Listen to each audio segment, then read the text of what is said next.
అక్క non veg account delete అయిపోయిందంటే మన Telangana government police officer delete చేసి కరాటి కళ్యాణి కంప్లైంట్ ఇవ్వడం వల్ల అండ్ కట్ చేసి ఎర్లీ మార్నింగ్ ఆయన చాలా ఇదిగా ఎట్టకారంగా వీడియో ఒకటి రిలీజ్ చేసి నాకు చూడంగానే ఏమనిపించింది అంటే నాకేమనిపించింది అంటే తనని ఎంత కొట్టినా సరే చావని పావురా అంటారు కదా, ఆ సామెత గుర్తొచ్చింది.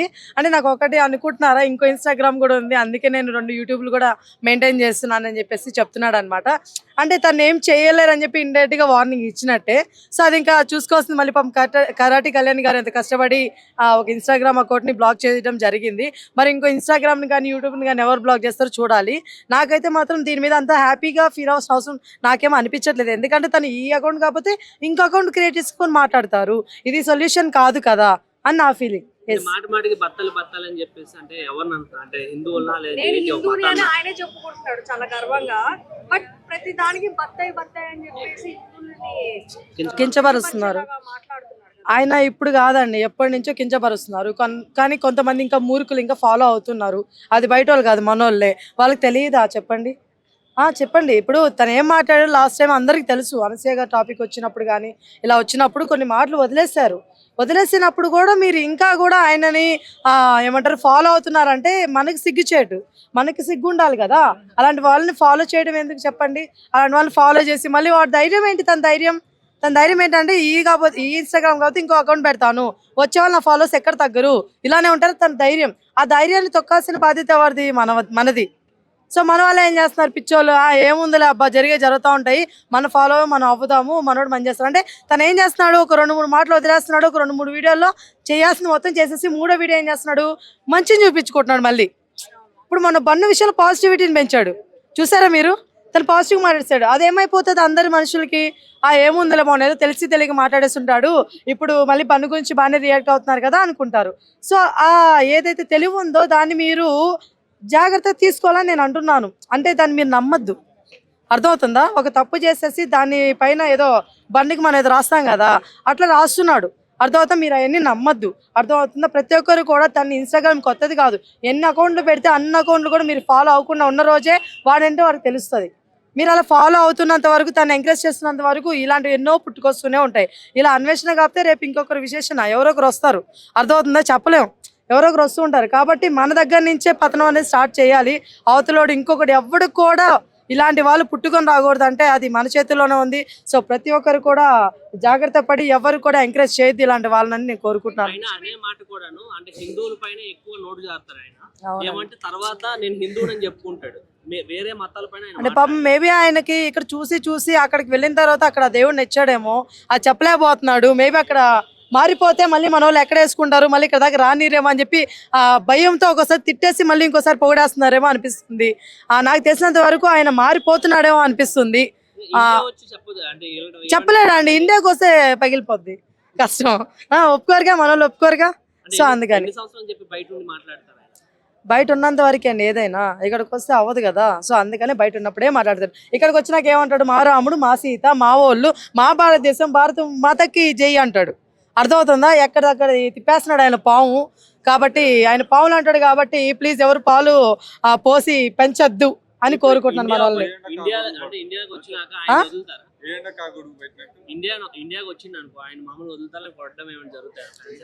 లేదులేండి, నాకు తెలిసి వార్నింగ్ ఇచ్చి వదిలేస్తారు మన వాళ్ళు. ఇండియా వాళ్ళు ఏంటంటే చాలా మంచి మనసులు ఉన్న వాళ్ళండి. ఎంత ఏమి చేసినా సరే పోనీలా అనుకునే రకం. కానీ మీరు పోనీలా అనుకునే కొద్దీ మనం పోయేలాగా ఉన్నాం కాబట్టి మీరు పోనీ అని అనుకోవద్దని నేను కోరుకుంటున్నాను. అవతల వాళ్ళు పోయేలాగా ఉండాలని నేను కోరుకుంటున్నాను. ఎస్. అయితే నాన్ వేసిన ఇన్స్టాగ్రామ్ అకౌంట్ బ్లాక్ అయితే అయ్యింది. సో దీని గురించి ఒక వీడియో కూడా రిలీజ్ చేశాడు. నాకేం పెద్ద ఫరక్ పడదు, సో నాకు యూట్యూబ్ ఛానల్స్ ఉన్నాయి, అలాగే అంతకన్నా మించిది నా తెలివితేటలు ఉన్నాయి, నన్ను ఎంతలా తొక్కాలని చూసినా కూడా మీరే నాకేం ఒక్కొక్క సోషల్ మీడియా ప్లాట్ఫామ్ తో పోలుస్తూ అన్ని కట్ చేసినా సరే తలతో పాకుంటూ తెక్కుంటూ వస్తా అని చెప్పి అంటున్నాడు. ఏం చెప్తారు? రానీరు కదమ్మా, భారతదేశంలోకి ఆయన రానీరని ఆడు డిసైడ్ అయిపోయాడు. ఆడు ఎట్టా కూడా బతకాలి అని చెప్పేసి ఏదో ఆడ కొత్త యాప్ వచ్చింది. ఇన్నాళ్ళు ఇన్స్టాగ్రామ్ ద్వారా కూడా డబ్బులు వస్తున్నాయి, తెగ వీడియోలు పెడుతుంటే అనుకున్నారు జనం. ఈరోజు వాళ్ళకి అంతర్గతమైంది, దాని ద్వారా ఏం రావట్లేదని అర్థమైపోయింది. కానీ ఇంకా తిడుతున్నారని ఆ వీడియో పెట్టినందుకు కూడా ఇంకా తిడుతున్నారంటే అది అర్థం చేసుకోవాలి. రీసెంట్గా కామెంట్లు చదివాను, చాలా బాధేసింది అనేప్పటికీ వీడియో మారాడేమో, వదిలేసారులే సొసైటీలో అనుకున్నాం. కానీ ఇంకా బుద్ధి అనేది మారలేదు. ఇంకా హిందువుల మీదే హిందూ దేవతల మీదే మాట్లాడుతున్నాడు. అది ఏం మాట్లాడినాడమ్మా, బిత్తర్లో ఏదో అన్నాడు. బత్తాయిలు.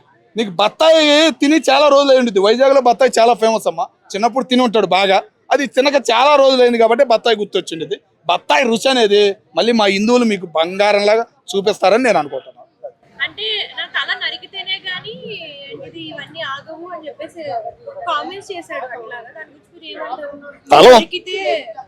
నరికిస్తేనే గానీ అవుతుంది, లేదంటే అప్పటి వరకు నేను ఆపను అనేస్తున్నాను. బాడీలో మొత్తం పోయినాయి అమ్మా. బాడీలో ఏ పని చేయట్లేదు. ఇంకా వందల తల కళ్ళే అవి రెండు కూడా పడుతాయి. ఇప్పుడు ఒకటి యూట్యూబ్ కూడా మొదలైంది. ఆ యూట్యూబ్ని కూడా వదిలిపెట్టమంటున్నారు. నెక్స్ట్ పడేది యూట్యూబే అంటున్నారు. ఒకటి తీసేస్తే నెక్స్ట్ ఒకటి పోతాయి కదా. అన్నీ ఎగిరిపోయినాయి అనుకో, అప్పుడు చెప్పుకొస్తాడు. అప్పుడు ఎప్పుడో ఒకటి వస్తాడు. ఎడకే రావాల్సిందే కదా, ఎప్పటికైనా రావాల్సిందే, ఎడకే రావాలి. అడే ఎడకొచ్చి చస్తాడు. అప్పుడు బుద్ధి జ్ఞానం వచ్చేటట్టు ఇంకా మన వాళ్ళు చెబుతారు. యూట్యూబ్ లో ఉన్న వాళ్ళే సగం మంది ఇన్స్టాగ్రామ్ లో కూడా ఉంటుంటారు కదా అన్న. ఇప్పుడు ఆ 1.3 మిలియన్ పీపుల్ వల్ల కూడా నాకేం కాదు, మీరు పోయినా ఒకటే ఉన్నా ఒకటే లేదు ఒకటే అంటే, ఇప్పుడు ఇన్స్టాగ్రామ్ అండ్ యూట్యూబ్ రెండిట్లో ఒకవేళ ఆడు నువ్వు అన్న మాటలన్నీ దేనిలో పెట్టాడు? యూట్యూబ్ లో పెట్టాడా, ఇన్స్టాగ్రామ్ లో పెట్టాడా? ఇన్స్టాగ్రామ్ లో పెట్టాడు. ఇన్స్టాగ్రామ్ లో ఎవ్వరు లేరు, మరి ఎట్లా పబ్లిసిటీ అయింది? ఆయన పబ్లిసిటీ చేసింది ఎవరు? మిగతా మన మీడియా వాళ్ళే. మనకు డబ్బులు వస్తాయని చెప్పేసి మనం అందరం చేసాం పబ్లిసిటీ కోసం. అది కంపల్సరీగా అయ్యిద్దమ్మా, కంపల్సరీగా అయ్యిద్ది. అది కూడా అయ్యిద్ది. ఆయనకి ఇంకా బుద్ధి రాలేదు, అదే బాధేస్తాం. పోయిద్దన్న నెక్స్ట్ పడేది దాని మీదే ఎఫెక్ట్ అని మేము అనుకుంటున్నాం. అది ఆడు మాట్లాడిన మాటలు అత్త విధానంగా ఉన్నాయి. పోయి సీతమ్మ జోలికి వెళ్తాడన్న. సీతమ్మ జోలికి వెళ్ళినాడు ఎవడు బాగుపడిన చరిత్ర లేదు. వెంకటేశ్వర స్వామి జోలికి, సీతమ్మ జోలికి వెళ్ళినాడు చరిత్రలు చాలా ఉన్నాయి భారతదేశంలో.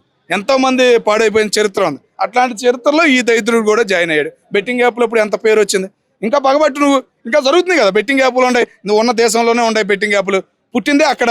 ఆడు కూడా పోరాడు. నీకు ఎంత మంచి పేరు వచ్చేది. పోయి వచ్చేసి ఎలికలో పున్నంలాగా ఏలు పెట్టావు. కొంప అయింది ఎవరు? నువ్వే అయ్యావు. మరి నువ్వు చేతిలో నువ్వే చేసుకున్నావు. నీ తలరాత నువ్వే మార్చుకున్నట్టు నువ్వే అంత దేవుడు ఇచ్చినా కూడా అవకాశాన్ని చెడగొట్టుకుని పిచ్చోడు అయ్యావు ఇప్పుడు. అంతే పరిస్థితి. ఆడు అంత చూసి అంత బత్తాయిలు ఆడికి దొరకరమ్మా. ఓకేనా? బెట్టింగ్ మేధావులు కూడా కోర్టులకు వెళ్ళారు, ఫైన్లు కట్టారు. వాళ్ళ బతుకులు వాళ్ళు బతుకుతున్నారు. ఇప్పుడు ఏం బెట్టింగ్ యాప్లకి వాళ్ళు ఏం పోబెట్టని చేయట్లేదు, కంట్రోల్లో ఉంది. ఓకేనా? కాబట్టి వీడు బత్తాయిలన్నా పెనుమాలన్నా వీడు చేసేది ఏమీ లేదు. నోటికి వచ్చింది ఏదో వాగుతాడు, 10 మంది వస్తారు. మళ్ళీ అవన్నీ పెట్టినందుకు 8 లక్షలు వచ్చినాయి అంటాడికి.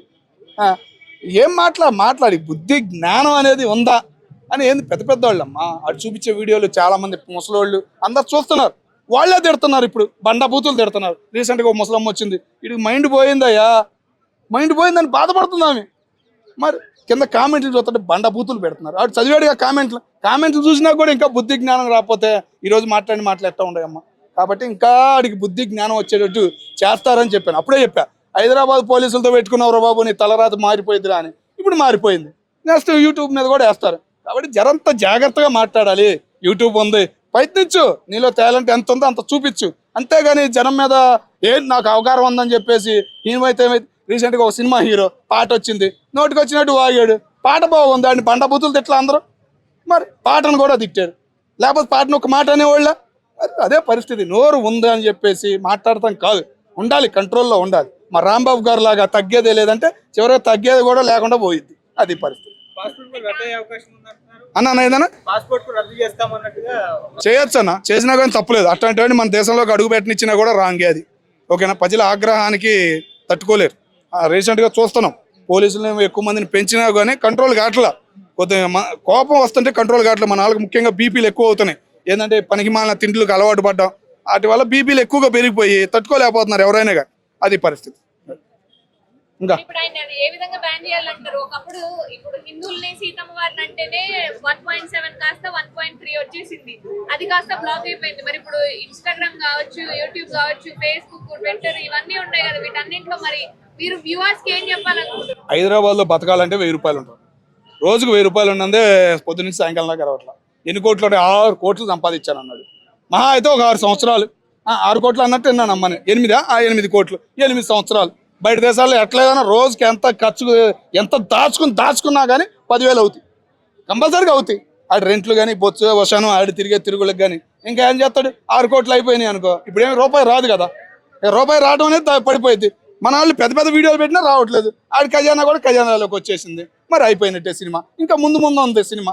ఎందుకోసం అంటే మన కంట్రీలో నుంచి అన్ని తీసుకుని పాస్పోర్ట్స్ వీసా అన్ని మన కంట్రీలో నుంచి తీసుకుని వేరే కంట్రీకి వెళ్ళి అక్కడికి వెళ్ళి ఎర్నింగ్ చేసుకుంటా ఆయనకున్న ఫాలోవర్స్ సబ్స్క్రైబర్స్ అంతా ఇండియన్సే. బికాస్ వేరే కంట్రీ వాళ్ళకి మన లాంగ్వేజ్ అర్థం కాదు కాబట్టి మన ఫాలోవర్స్ని పెట్టుకుని మన దానిలో నుంచి ఎర్నింగ్ చేసుకుంటూ మళ్ళీ అంత వ్యతిరేకంగా అగేన్స్ట్ గా మాట్లాడడం కరెక్ట్ కాదు. సో ఇన్స్టా నుంచి తీసేయటమే కరెక్ట్.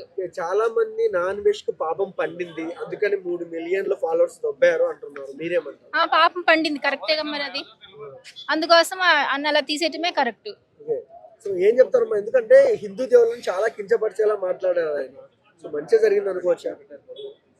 మంచిగా జరిగింది. హిందూ దేవుళ్ళు ఏంటి మిగతా వాళ్ళు కూడా కొన్ని రిలీజియన్ ఇలా వ్యతిరేకంగా మాట్లాడుతున్నారు. సో ఆయన సైడ్ నుంచి మనం ఆలోచిస్తే ఆయనకి అదే కరెక్ట్. మరి ఇంత జరిగినా కూడా ఎర్లీ మార్నింగ్ ఆయన కొంచెం ఎటకారంగా వీడియో చేసుకోవడం మళ్ళీ వీడియో చేసి అంటే ఆయనకి భయం లేదు, పోలీసులు నన్ను పట్టుకోరలే, నేను వేరే కంట్రీలో ఉన్నాను, నేను అందుబాటులో లేను, లోకల్లో ఉన్న క్రిమినల్సే పోలీసులు ఏం పట్టుకోలేకపోతున్నారు అన్న ఆయనకి అసలు ఒంటో భయం లేదు, అందుకని అలా ఎటకారంగా మాట్లాడుతున్నారు. తెలుగు సబ్స్క్రైబర్స్ ఫుడ్ తింటూ ఎందుకంటారు ఆయనకి అంత అహంకారం అని ప్రజలు అంటున్నారు, నేను కాదు. దానికి ఏమంటారు?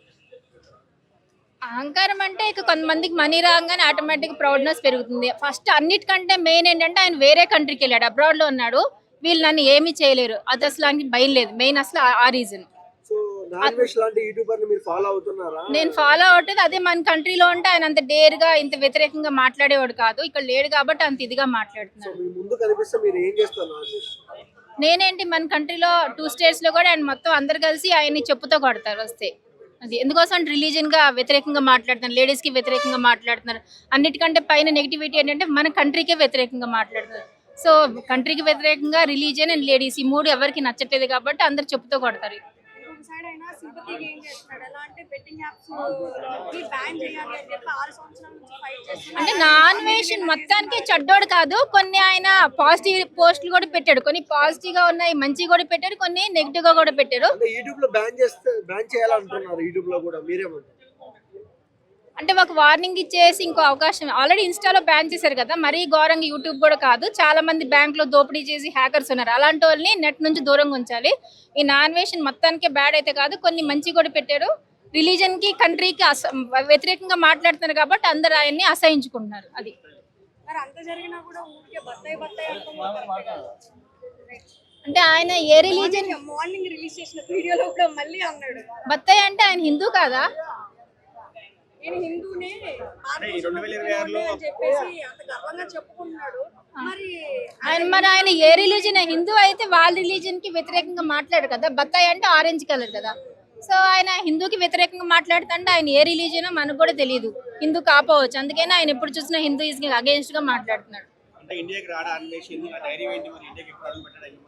ఇండియాకి రాడు కాబట్టి అంత డేర్ గా మాట్లాడుతున్నాడు. ఇంక ఇక్కడ ఇవన్నీ చూసి ఇంక ఇప్పటికి అసలుకే రాడు. ఏమన్నా ఇండియా గురించి మాట్లాడితే ఆయన రీల్స్ పోస్ట్ ఆ రకంగానే తప్పితే డైరెక్ట్ గా అయితే ఇప్పుడు ఆయన అడుగు పెట్టలేడు. పబ్లిక్ కూడా చాలా అసహించుకుంటారు, ఆయన అందరు గుర్తుపడతారు.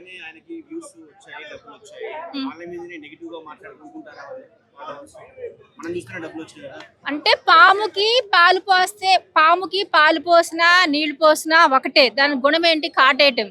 అలాగా మన ఇండియన్ సబ్స్క్రైబర్స్ మన ఫాలోవర్స్ పెంచుకుని మన వల్ల డెవలప్ అయిపోయి మనకే ఆయన వ్యతిరేకంగా అంటే స్నేక్ మెంటాలిటీ అన్నమాట. సార్ మన నాన్ వెజ్ ఇన్స్టాగ్రామ్ బ్యాన్ చేయడం జరిగింది, యూట్యూబ్ బ్యాన్ చేయాలి, పాస్పోర్ట్ కూడా రద్దు చేయాలని డిమాండ్స్ వినిపిస్తున్నాయి, మరి ఎలా చూస్తారు? ఆయన చాలా కాలం చాలా పాపులర్గా ఎదిగి మన దేశం పట్ల అభిమానం ఉన్నంతసేపు, దేశం పట్ల అభిమానంతో మాట్లాడినంతసేపు ఆయన ఛానల్ హై స్థాయికి వెళ్ళిపోయి కోట్ల రూపాయలు కురిపించింది వాస్తవం.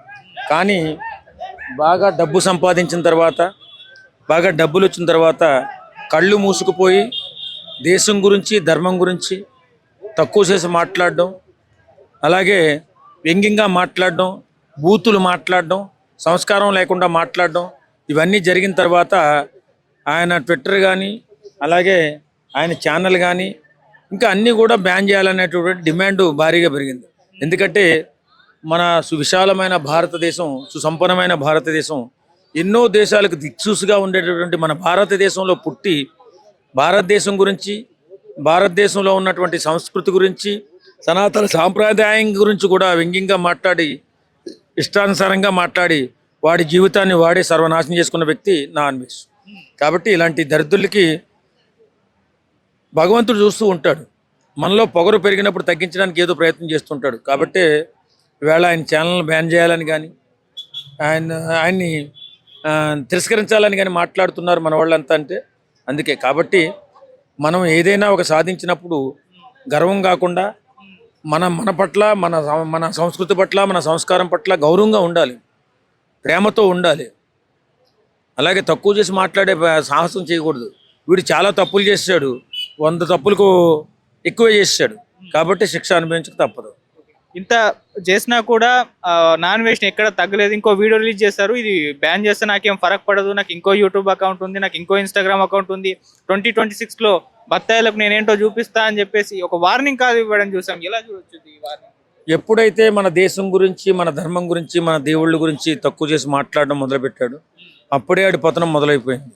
ఆడు ఎన్ని ఛానళ్ళు పెట్టినా అవన్నీ తిరస్కరణకు గురై వాడి జీవితం నాశనం అయిపోవడం ఖచ్చితంగా జరుగుతుంది. ఎవడైతే దేవుడితో పెట్టుకుని ధర్మంతో పెట్టుకున్నవాడు ఎవడు బాగుపడినట్టు చరిత్రలో లేదు. ఎక్కడైనా చరిత్రను పరిశీలిస్తే భగవంతుడి పట్ల అక్రమంగా ప్రవర్తించినవాడు కానీ, దుర్మార్గంగా ప్రవర్తించిన వ్యక్తులు కానీ, మన సొంత దేశం పట్ల, మన సాంప్రదాయాల పట్ల వ్యంగ్యంగా మాట్లాడినోళ్ళు కానీ బాగుపడినట్టు చరిత్ర లేదు. వీడు కూడా చరిత్రహీనుడిగా మిగిలిపోతాడు, చరిత్ర వీడిని మర్చిపోతుంది. ఇండియాకి వస్తాడా? ఇండియాకి వస్తే ఎలా ఉంటుంది? ఇండియాకి వస్తే చాలా కేసులు ఎదుర్కోవాల్సి వస్తుంది, చాలా ఇబ్బందులు పెడతాడు. ఇండియాకి రాడు, అక్కడే కాలగర్భంలో కలిసిపోతాడు అనిపిస్తుంది.